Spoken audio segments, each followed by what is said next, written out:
Bienvenidos, soy Moisés Naín desde Washington. Encantado de estar de nuevo con ustedes. Hoy tenemos un programa especial. Y es especial porque vamos a hacer algo que nunca hemos hecho. Le vamos a dedicar todo el programa a una sola persona. Para comenzar, les quiero mostrar estas imágenes. Miren.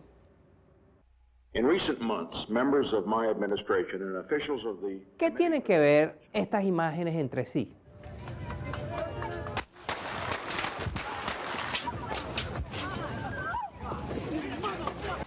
I did not have sexual relations with that woman. His mother had drowned trying to reach America. His father, who was separated from his mother, La verdad es que parecería que no mucho, pero resulta que en todas ellas hay un factor común, un abogado. Un abogado estadounidense llamado Gregory Craig, que es mi invitado de hoy. Este nombre probablemente no les diga nada, pero en cambio, por supuesto que han oído hablar de un atentado frustrado de asesinato contra el presidente Ronald Reagan, o del escándalo del presidente Bill Clinton con Mónica Lewinsky, o de la lucha por la custodia de Elian González, el niño, el balserito cubano rescatado del mar en Florida. Y por supuesto, la llegada de Barack Obama a la Casa Blanca. Resulta que Gregory Craig, mi invitado de hoy, ha sido protagonista central en cada uno de estos episodios que han hecho historia. Esta es mi conversación con el señor Craig, un abogado del cual usted seguramente no había oído hablar, pero cuya historia le sorprenderá. Miren esto. Cuando usted comenzó como un joven abogado, uno de sus primeros casos fue nada más y nada menos que Watergate. Cuéntenos. Es cierto. Defendíamos al diario The Washington Post, que estaba investigando este caso de espionaje político.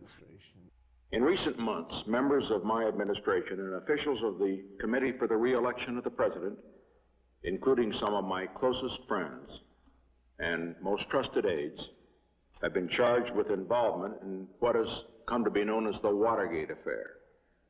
La administración Nixon y nuestro cliente, el Washington Post, mantenían un combate mortal, ya que el periódico publicaba a diario artículos sobre las malas prácticas de la Casa Blanca. Defendíamos a los reporteros que fueron llevados a juicio y al editor del Washington Post, que tuvo que atestiguar sobre sus fuentes.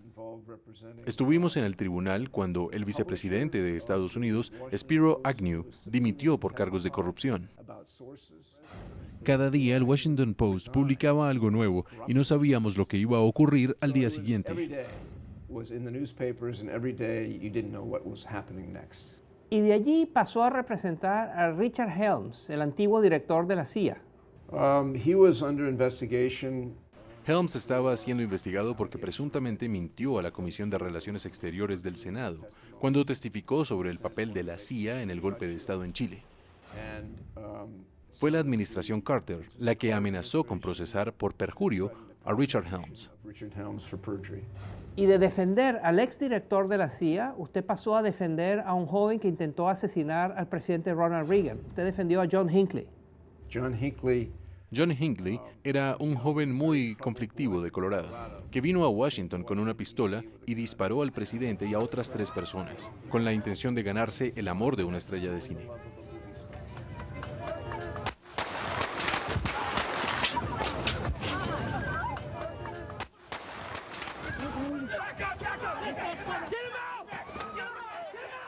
Lo defendimos en el juicio y alegamos enajenación mental. Un jurado lo tomó en cuenta y lo declaró no culpable por motivos psicológicos. Y de ahí a Panamá, cuéntenos. He estado relacionado con asuntos panameños desde que trabajé para el senador Edward Kennedy en los años 80 y simpatizaba con la cruzada cívica contra el régimen de Noriega, con la gente que luchaba por derechos humanos. Después hubo elecciones y un presidente elegido democráticamente, y me pidieron que representara a la República de Panamá en una demanda contra Noriega para tratar de recuperar los bienes que había robado a los panameños. Y de representar a la República de Panamá en su juicio contra el exdictador Manuel Noriega, usted pasó entonces a representar a ese gran novelista ruso, Alexander Solzhenitsyn, Premio Nobel de Literatura. ¿Cómo fue eso? Así es, Solzhenitsyn vivía en Estados Unidos, en Vermont, mi estado natal. y vivía en el bosque. Recuerdo que la primera vez que lo visité era invierno y no tenía luz. Creo que estaba intentando revivir el ambiente del Gulag. Le habían puesto una demanda en California por calumnia y difamación, y yo le defendí en ese proceso. Usted ha dicho que es cercano a la familia Kennedy y que el senador Kennedy le pidió que participara en el caso de William Kennedy Smith, uno de sus sobrinos que fue acusado de violación en el conjunto donde ellos viven en Palm Beach. Como usted recordará, se trataba de una denuncia por violación contra William Kennedy Smith. Representé a su tío, el senador Ted Kennedy, en su calidad de testigo en el juicio y en las posteriores investigaciones relacionadas con el caso. Pero su verdadera pasión siempre ha sido la política internacional, las relaciones internacionales, la política exterior, la diplomacia, etc. Entonces llegó un momento en que decidió ponerle un paréntesis a su exitosa actividad como abogado y participó y se unió al Departamento de Estado. Madeleine Albright lo invitó a formar parte de su equipo. Era el director de su equipo de planificación política, que es el think tank asociado a la oficina del secretario de Estado. Pero tenga en cuenta que soy lo bastante viejo como para haber estado en edad de reclutamiento durante la guerra de Vietnam. Y fue esa preocupación y ese interés lo que me llevó al mundo de las relaciones internacionales. Y por eso, por cierto, acabé trabajando para el senador Ted Kennedy, no como abogado, sino como asesor en seguridad nacional, en cuestiones de control de armas, asuntos militares, política exterior y derechos humanos. Con el senador Kennedy recorrí América Latina en 1985. Creo que por eso la gente empezó a verme como un experto en política exterior. Y en 1997 me llamó Madeleine Albright, cuando la nombraron secretaria de Estado. In 1997, when Madeleine Albright became the Secretary of State, she asked me to come over. Y entonces está en el trabajo que ha sido un sueño de su vida, las cosas que a usted le gusta, está haciendo política internacional, trabajando al más alto nivel del Departamento de Estado y aparece Mónica Lewinsky. Bueno, indirectamente. El presidente Clinton, que estaba a punto de ser sometido a un juicio político. El Congreso había recibido un famoso informe sobre sus actividades.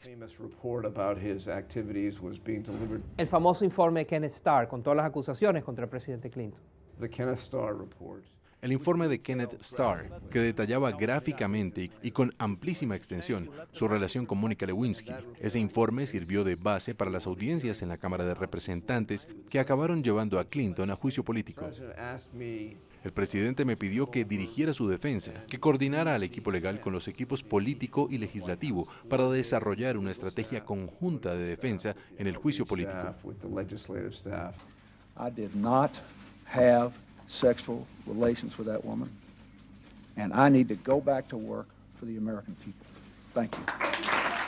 Cuando usted recuerda esa época, esos momentos tan intensos, ¿cuál es el sentimiento más importante que le viene a la cabeza? Creo que el Tribunal Supremo falló al autorizar que se tomara una declaración jurada al presidente durante su mandato.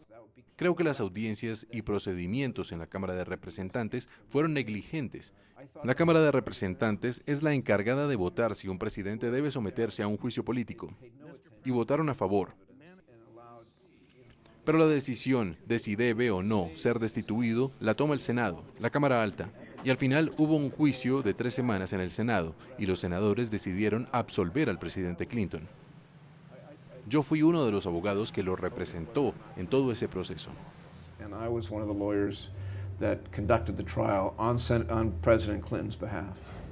Y después de la pausa, la dramática historia de Elian González. Más adelante.